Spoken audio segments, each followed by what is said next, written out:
As the president heads on to campaign for his jobs plan, the White House should probably be worried about another battleground state, Florida.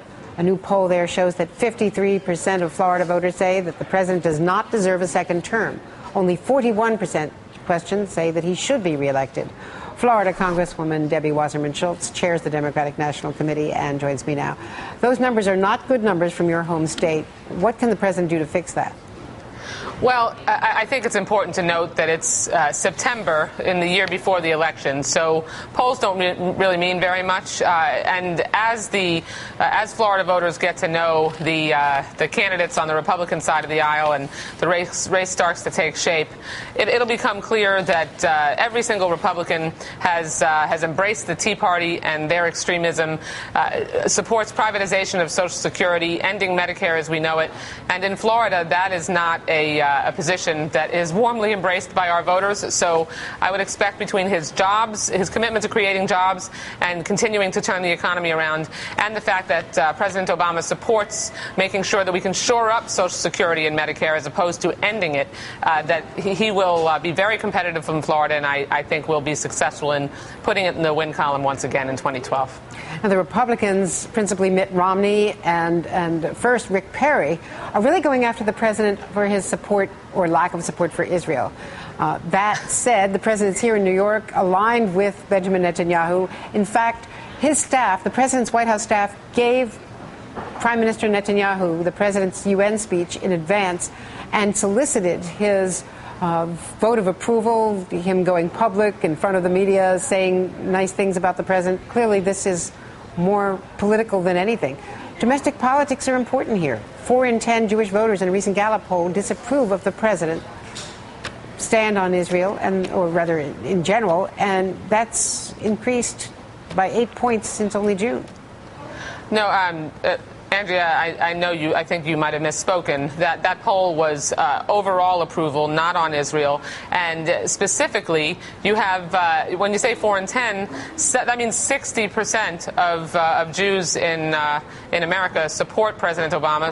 But he was elected with even more support than that. Well, so he's again, lost support among the bottom line is he's lost support among Jewish voters, and he is perceived by many Jewish voters as not being supportive enough of Israel. No, that's actually not the case. In fact, the reason that the president continues to enjoy overwhelming support from the Jewish community is because on domestic issues, whether it comes to education or health care or civil rights and civil liberties or beginning to turn the economy around, and his strong support of Israel, that speech yesterday was remarkable. He stood before the entire world and expressed America's unshakable commitment to our ally Israel, and the fact that the only way that the Palestinians would be able to achieve a state and live side by side in peace with Israel is through direct bilateral negotiations. Even Foreign Minister Lieberman, a very conservative politician in Israel, said that was the speech of an ally. So the distortions about President Obama's record on Israel must cease. We have to stop having Israel be a partisan issue. And I predict, Andrea, that once again, because the natural home for Jewish voters on all issues is the Democratic Party, that the president will receive overwhelming support from our community once again. What do you think of Rick Perry suggesting that the president has had a policy of appeasement, and of Mitt Romney saying that his policy has been so mistaken? What about the Republicans going after the president on this issue while he is trying to negotiate a very delicate question here at the United Nations? Well, both Rick Perry and Mitt Romney's criticism and commentary about the president's policy on Israel have been widely and roundly criticized in the last few days. They clearly do not understand the politics that exists between in the Middle East, and they don't understand how important it is that America on both sides of the aisle stand united behind Israel. That one of the most important things is that we might disagree on a lot of different things, but it is absolutely imperative, because we do agree on both sides of the aisle on our support for Israel, that we stand together and not undermine the peace process and undermine Israel's strength in the Middle East by appearing to not be on the same page when it comes to both parties. And so it's irresponsible. Those comments were irresponsible, and that's why they were criticized. And we need to pull together. And President Obama, for me, Andrea, as a Jewish member of Congress who brings my love of Israel to work with me every day.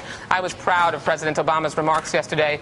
Every major national Jewish organization was supportive of his speech because he strongly stood before the world and expressed America's support for Israel and the fact that the only path to a two-state solution is through direct bilateral negotiations.